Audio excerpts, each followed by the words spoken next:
Hello student, welcome back to exercise 8a. It is part 2 of this exercise.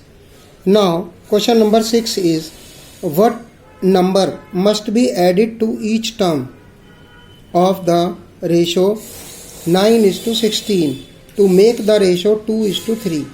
Means हमें क्या निकालना है कि हम दी हुई रेशो में क्या ऐड करें जिससे कि इसकी रेशो 2:3 हो जाए। यानी कि अब हमें अननोन टर्म निकालनी है, तो जैसा आपको पहले बताया था कि लेट द एडिड टर्म भी x ले लेंगे। अब according to question 9/16 it is given ratio, यानी कि ये रेशो हमें दे रखी है।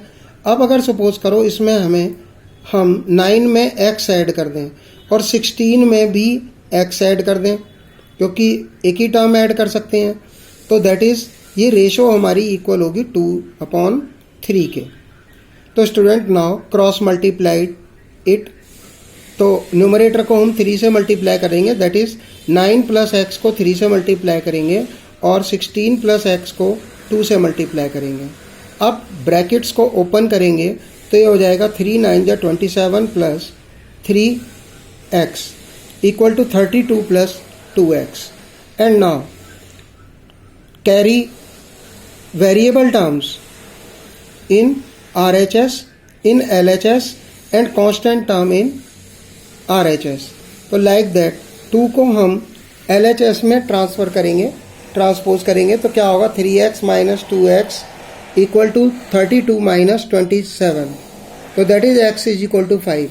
तो इस तरह से स्टूडेंट हमारी एडिड टर्म होगी 5, यानी कि अगर हम 9:16 में 5 ऐड कर दें दोनों में तो ये रेशो हमारी 2:3 के इक्वल हो जाएगी। नेक्स्ट वन क्वेश्चन है, 2 numbers are in the ratio 5:9। On subtracting 3 from each the ratio becomes 1:2। तो फाइंड द नंबर। अब 2 नंबर हैं जो कि हमारी 5:9 की रेशो में है। अब ऑन सब्ट्रैक्टिंग 3, इन सब में से हमें 3 सब्ट्रैक्ट कर दें तो रेशो आ जाती है 1:2।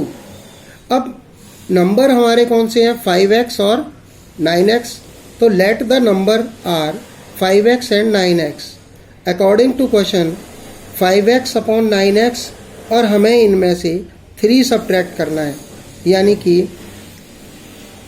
एंटीसीडेंट में से माइनस करेंगे 3 और साथ में कॉन्सिक्वेंट में से भी 3 माइनस करेंगे, तो that is it is equal to 1/2। Now cross multiply and get the value of x which is 3।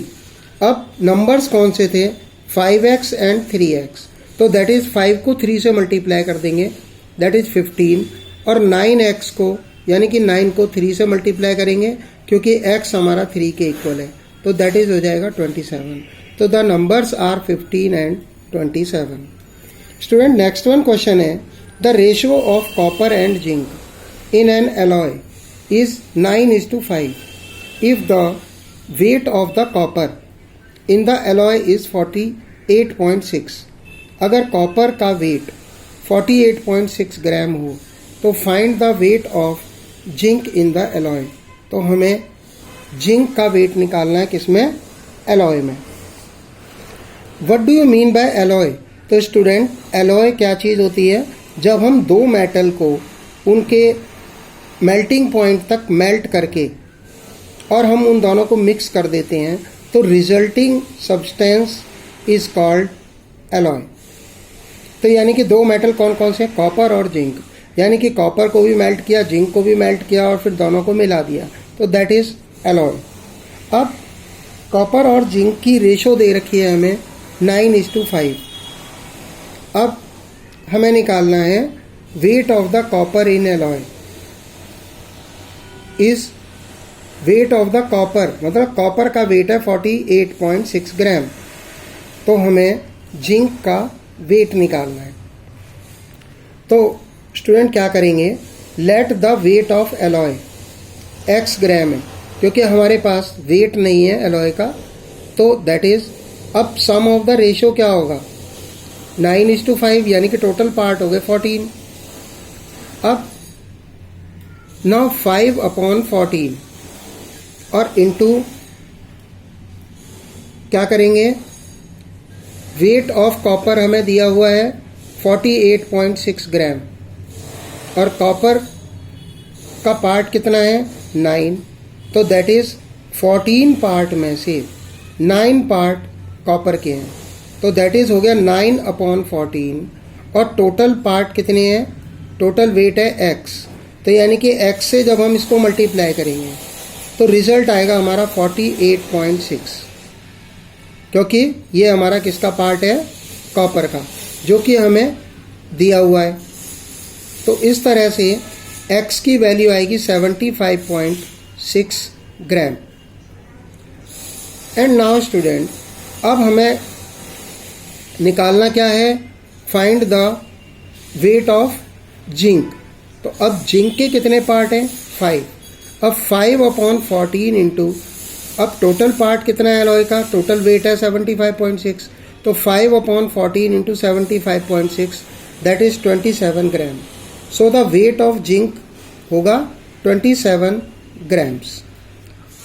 Student next one question है, a bag containing ₹750 in the form of rupee, यानी कि एक bag के अंदर 750 rupees है और उसमें 50 पैसे के कॉइन है और 25 पैसे के कॉइन है और उनकी रेशो, यानी कि ₹1 रुपये के कॉइन, 50 पैसे के कॉइन और 25 पैसे के कॉइन है और टोटल वैल्यू है उनकी 750 रुपीज़ और रेशो, कॉइन्स की रेशो है 5:8:4।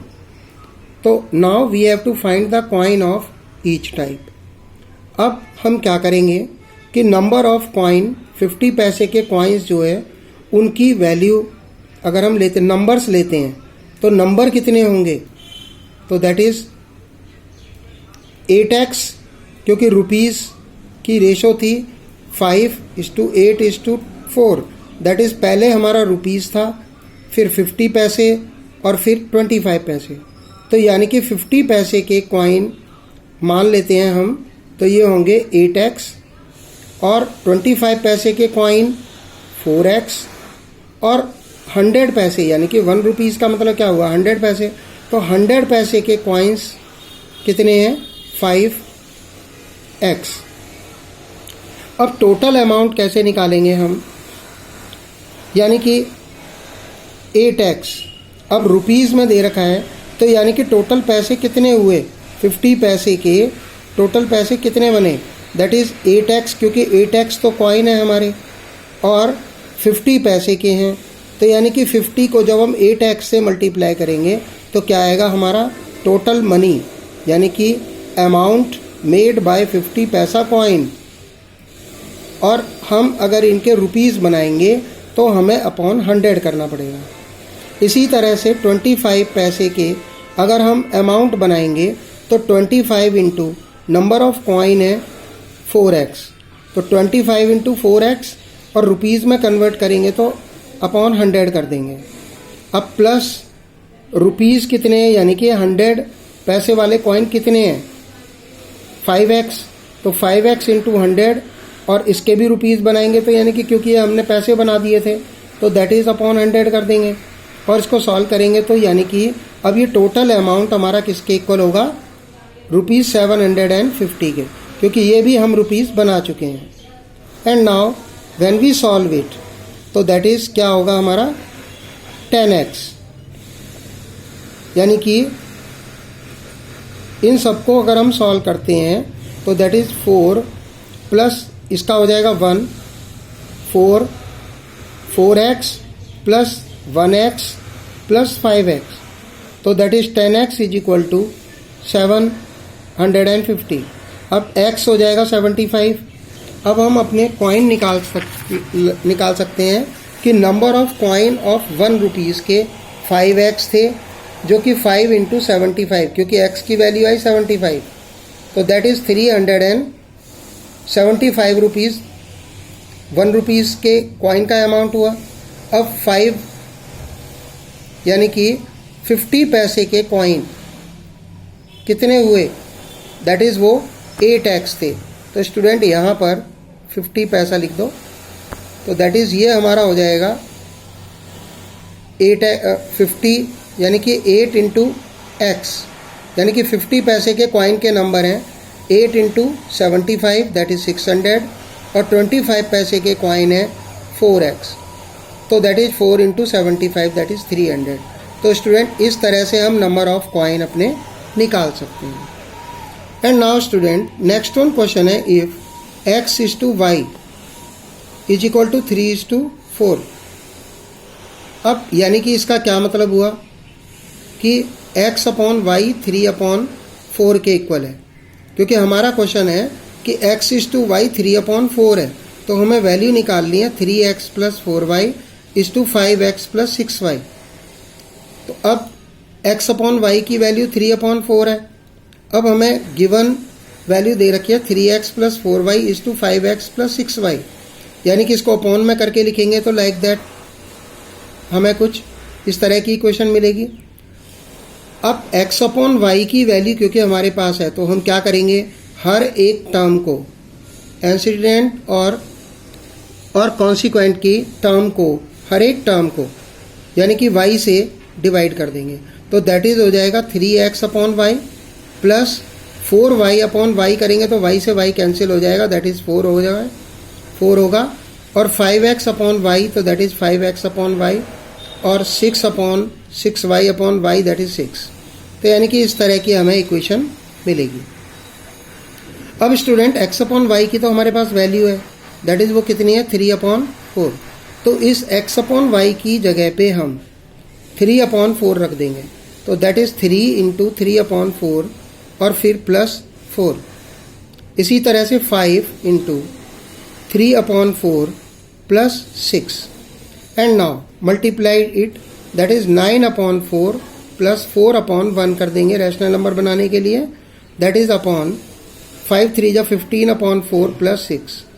दैट इज़ जब इन्हें सॉल्व करेंगे तो then you will get 9 plus 16/4 और इसका एलसीएम भी 4 आ जाएगा। इक्विवेलेंट न्यूमरेटर होंगे 15 प्लस 24।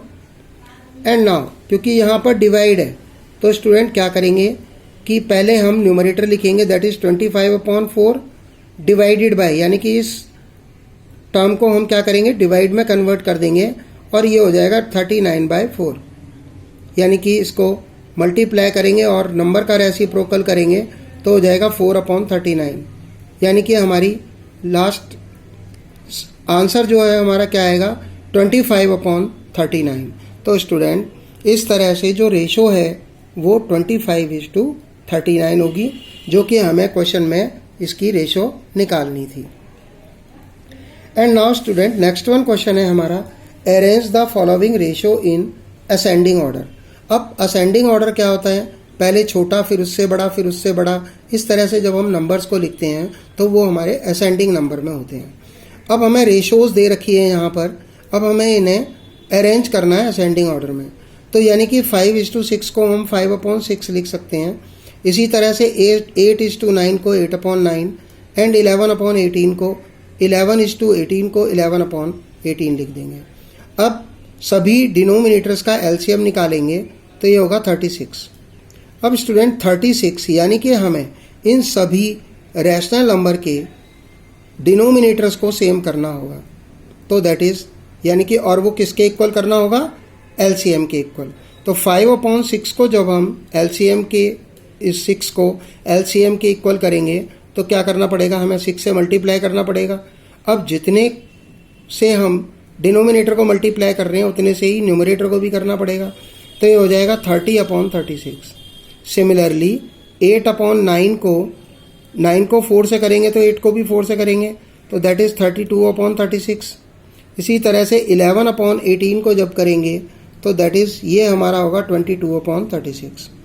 एंड नाउ स्टूडेंट अब हम न्यूमरेटर्स को कंपेयर करेंगे। ऑब्टेन न्यूमरेटर को कंपेयर करने पर हमें पता चलता है कि 22 इज़ स्मॉलेस्ट देन ऑल। तो 22, अब 22 का की रेशो कौन सी थी 11/18, तो तो यानी कि सिंस 22/36 इज स्मॉलर है किससे, नेक्स्ट ग्रेटर नंबर है 30/36, तो दैट इज 30/36, और ये स्मॉलर है 32/36। अब स्टूडेंट 22/36 का गिवन नंबर क्या था, गिवन नंबर था 11/8, तो हम इसको कैसे लिख सकते हैं, 11:8, 11:18 इज स्मॉलर देन 30/36 का क्या था 5:6, एंड लाइक दैट 32/36 का गिवन नंबर था 8/9, तो दैट इज इस तरह से हम अपने गिवन रेशोज को असेंडिंग ऑर्डर में लिख सकते हैं। Student, now by this question our exercise 8A is completed, and now listen video and try to do more question from this video as well as your exercise. Thanks.